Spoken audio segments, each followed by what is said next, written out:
안녕하십니까. 여러분들의 장점을 찾아주는 남자 사주 상담가 이기호입니다.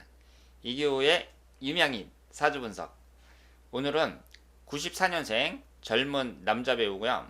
요즘에 인기 드라마에 출연하고 있는 송강씨 그리고 남주혁씨의 사주 분석이 되겠습니다.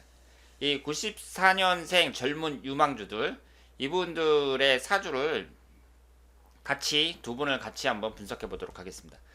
지금 두 분이 기상청 사람들이라는 드라마하고 25, 21라는 드라마에 출연하면서 많은 인기를 얻고 있습니다. 94년생이니까 올해가 이제 29살이라고 볼 수 있는데요. 이분들이 20대 중반 정도부터 이렇게 배우로 데뷔를 해갖고 이제 지금까지 많은 인기를 얻고 있는데요. 남주혁 씨 같은 경우에는 처음엔 모델로 데뷔를 했습니다. 그러면 이 두 분의 사주를 봤을 때 우선 공통점이 기묘일주예요. 똑같이 일주가 기묘라는 공통점이 있고요. 이 기묘일주 두 분이 요즘에 이제 그 드라마에서 많은 인기를 얻고 있는 거죠.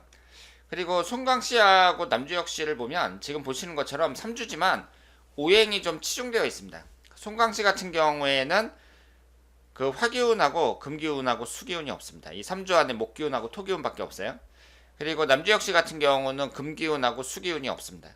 이렇게 사주가 치중되어 있는데 우리가 이제 사주를 분석을 할 때 오행이 균형되어 있는 사람들보다 치중되어 있는 사람들이 훨씬 많거든요. 근데 이 치중되어 있는 사람들이 내 특징을 잘 파악을 하면 오히려 더 잘 사는 경우가 많습니다. 그러니까 제가 이제 사주 분석을 할 때 오행이 균형된 사주가 좋은 사주다 이런 말을 많이 했는데 이 사회적인 성공을 봤을 때에는요, 오행이 치중된 사람이나 균형된 사람이나 별로 상관이 없습니다. 그런데 오행이 균형된 사람들은 일단 있을 건 다 있다는 얘기니까 이 사주에서 가리키는 게 뭐 배우자운, 자식운, 그리고 뭐 부모운 뭐 이런 거잖아요. 그러니까 육친의 복에 있어서, 육친이라는 게 내 가족을 말하는 거죠. 육친의 복에 있어서 이 오행이 균형된 사람들이 더 좋은 경우가 많아요. 그리고 이제 오행이 좀 치중된 사람들은 그 이혼을 하는 경우도 많고 뭐 그런 어려움은 있지만 일단은 내가 오행이 치중되어 있다는 것은 그 특징이 뚜렷하다는 얘기니까 그 특징대로 잘 파악을 해가지고 살아간다면 얼마든지 성공을 할 수가 있습니다. 그리고 이 두 분은 일단 배우로서 기본 바탕이 좀 되는 사람들이라고 볼 수 있죠. 키도 크고, 그리고 남주혁 씨 같은 경우는 이제 중학교 때 농구 선수도 했고 그리고 모델도 하고, 그러니까 일단 기본적인 외모가 이 여성들에게 인기를 얻을 수 있는 그런 바탕이 되는 외모고, 그 다음에 이제 연기력도 갖고 있다 이렇게 볼 수 있습니다. 그리고 우리가 이제 사람들의 운을 볼 때에는 이 사람의 시기에 따르는 흘러가는 대운이 어떠냐 뭐 이런 걸 많이 보는데요. 대운의 흐름도 비교적 좋다고 봐야 됩니다. 지금 송강 씨 같은 경우에는 이 사주에 토기운이 너무 많으니까 토기운이 안 들어올 때가 좋다고 봐야 되고요. 지금이 신미대운이거든요. 지금 한창 잘 나가고 있는데 오히려 이 신미대운이 다른 연령대의 10년에 비해선 그다지 그렇게 좋은 해라고 볼 수가 없습니다. 그러니까 다음에 이제 34살서부터 들어오는 임신대운이나 44살서부터 들어오는 계유대운 이렇게 쭉 진행이 되는데요. 이 계유대운 같은 경우는 지지충이 형성이 되지만 이 임신대운 같은 경우 용신이 금기운과 수기운만 들어오는데 34세서부터 43세까지 상당히 기대가 된다 이렇게 볼 수 있습니다. 그리고 송강씨 같은 경우는 34살서부터 이제 원진살이 들어오기 때문에 결혼을 한다면, 물론 남자 연예인이 뭐 요즘에 늦게 결혼하고 그러지만 한 33살 이전에 결혼하는 것도 괜찮다고 볼 수 있습니다. 남주혁 씨 같은 경우에도 대운의 흐름이 비교적 괜찮게 흘러간다고 볼 수 있습니다. 지금 이 사주가 목화토로만 되어 있잖아요. 그래서 목기운이 좀 강하고, 그리고 다음에 들어오는 대운이 경호대운, 신미대운 이런 식으로 들어오는데 일단 목기운이 안 들어옵니다.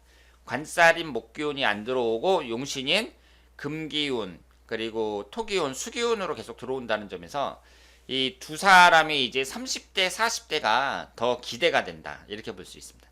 그러니까 30대가 더 기대가 되는 두 사람이고요. 앞으로 우리나라의 대표적인 배우로 승승장구할 수 있을 거라고 생각을 합니다. 자기 관리만 잘하면 승승장구할 수 있다고 생각을 해요. 그런데 이렇게 관살이 강한 사람들이 송강 씨가 2개가 있고 남주혁 씨가 3개가 있잖아요. 남주혁 씨 같은 경우에는 관살이 너무 많은데 이렇게 관살이 좀 있는 사람들이 자기 관리를 잘 한다고 볼 수 있죠. 이 관이라는 것은 나 자신을 이렇게 제어해주는 그런 역할을 하니까 그 관이 아예 없는 사람들에 비해서 자기 관리를 잘할 수 있는 사람들이다. 이렇게 볼 수 있습니다. 그래서 기본적인 재능이 뛰어난 사람들이기 때문에 자기 관리만 잘한다면 배우로서 계속 성공적인 삶을 살 수 있을 거라고 생각을 합니다. 그리고 송광씨 같은 경우에는 이 비경겁제가 상당히 강한데요. 이 비경겁제라는 것이 제가 말씀을 드렸습니다만은 연예인들의 한 가지 특징이라고 볼 수 있습니다. 이 비경겁제가 강한 사람들은 평범한 일을 하기가 쉽지 않고 되게 자영업을 많이 한다고 볼 수 있는데 이 연예인 같은 것도 일종의 자영업이라고 볼 수 있죠. 그리고 두 사람이 돈을 나타내는 재성운도 없고 그리고 그 돈을 벌기 위한 과정을 나타내는 식신상간운도 없단 말이에요.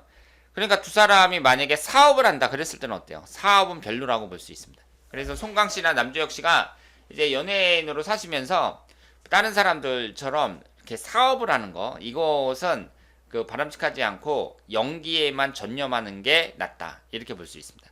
그리고 두 사람이 전부 다 없는 게 재성운이었거든요. 재성운이라는 것은 남자에게 여자도 해당이 된단 말이에요.